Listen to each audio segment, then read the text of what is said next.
భారతరత్న భారత మాజీ ప్రధానమంత్రి శ్రీ అటల్ బిహారీ వాజ్పేయి శత జయంతి సందర్భంగా రామగుండం నియోజకవర్గంలోని ఎన్టీపీసీ మండల శాఖ అధ్యక్షులు మిట్టపల్లి సతీష్ ఆధ్వర్యంలో అన్నపూర్ణ కాలనీలోని ప్రభుత్వ పాఠశాలలో శ్రమానుభవ శిబిరం నిర్వహించడం జరిగింది। ఈ సందర్భంగా పాఠశాల పరిసర ప్రాంతంలో ఉన్న చెత్త మరియు పిచ్చి మొక్కలను తీసేసి పరిశుభ్రం చేయడం జరిగింది। ఈ కార్యక్రమానికి ముఖ్య అతిథులుగా రామగుండం నియోజకవర్గం బీజేపీ ఇన్ఛార్జ్ కందుల సంధ్యారాణి మరియు బీజేపీ రాష్ట్ర కార్యవర్గ సభ్యులు మెరుగు హనుమంత్ గౌడ్ హాజరయ్యారు। ఈ సందర్భంగా వారు మాట్లాడారు। ఈ కార్యక్రమంలో బీజేపీ సీనియర్ నాయకులు, కార్యకర్తలు తదితరులు పాల్గొన్నారు।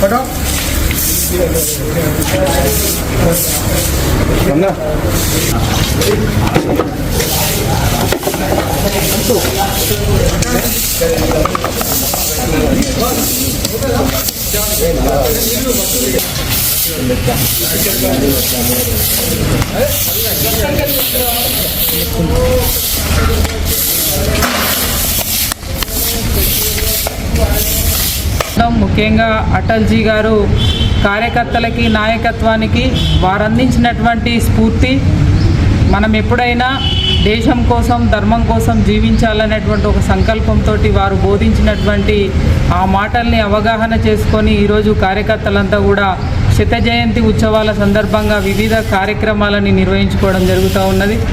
మరి నిన్న ప్రభుత్వ ఆసుపత్రిలో పళ్ళని పంపిణీ చేయడం, ఈరోజు ప్రభుత్వ పాఠశాలని శుభ్రం చేయడం, రేపు ఇంకొక సేవా కార్యక్రమం, ఇట్లా వారం రోజుల పాటు కూడా మరి సేవా కార్యక్రమాలు నిర్వహిస్తూ వారు అందించినటువంటి స్ఫూర్తిని సమాజానికి తెలియజెప్పేటువంటి విధంగా భారతీయ జనతా పార్టీ కార్యకర్తలంతా కూడా ముందుకు రావడం, ఈ కార్యక్రమాల్లో పాల్గొనడం నిజంగా కూడా చాలా అభినందనీయంగా భావిస్తూ ఉన్నాము। ఏదైతే వారు చూపించినటువంటి బాటలో ముందుకు నడుస్తూ వారు కోరుకున్నటువంటి ఆనాడు ఏదైతే పార్లమెంట్ మా కార్యకర్తలు, నాయకుల యొక్క సంకల్పంతో భారతీయ జనతా పార్టీ అధికారంలో ఉంటుందని చెప్పి వారు చెప్పినటువంటి మాటలు కార్యకర్తల్ని స్ఫూర్తింపజేసినాయి। అందుకే ఈరోజు తిరుగులేనటువంటి శక్తిగా ఇవాళ భారతీయ జనతా పార్టీ 3 సార్లు కూడా అధికారంలో ఉన్నది।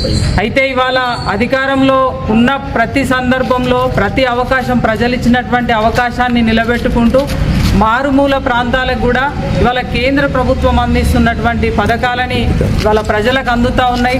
బడుగు బలహీన వర్గాలకు ఇవాళ సమానమైనటువంటి న్యాయం పొందుతూ ఉన్నారంటే అది కేవలం భారతీయ జనతా పార్టీ, కేంద్రంలో ఉన్నటువంటి భారతీయ జనతా పార్టీ ప్రభుత్వంతోనని చెప్పి సందర్భంగా మనవి। వాజ్పేయి గారి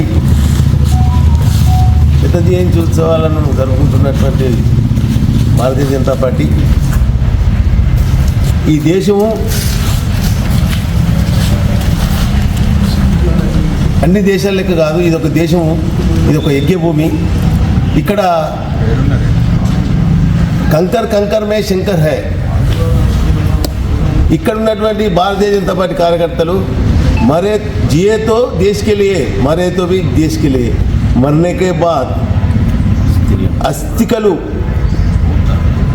నదిలో కలిపిన తర్వాత అక్కడ అస్థిక దొరికిన శివ దగ్గర పెడితే భారత్ మాతాకి జై, భారత్ మాతాకి జై అని మన యొక్క బొక్కలు కూడా అంటే ఘోషిస్తే అని చెప్పి ఆయన కవితలో చెప్పిండు। కాబట్టి ఆయన ఆదర్శంగా తీసుకొని ఆయన ఆదర్శంతో మనం పోతామని మనం అందరం అట్లే పనిచేయాలని చెప్పి కోరుకుంటూ జై భారత్ మాతాకి జై।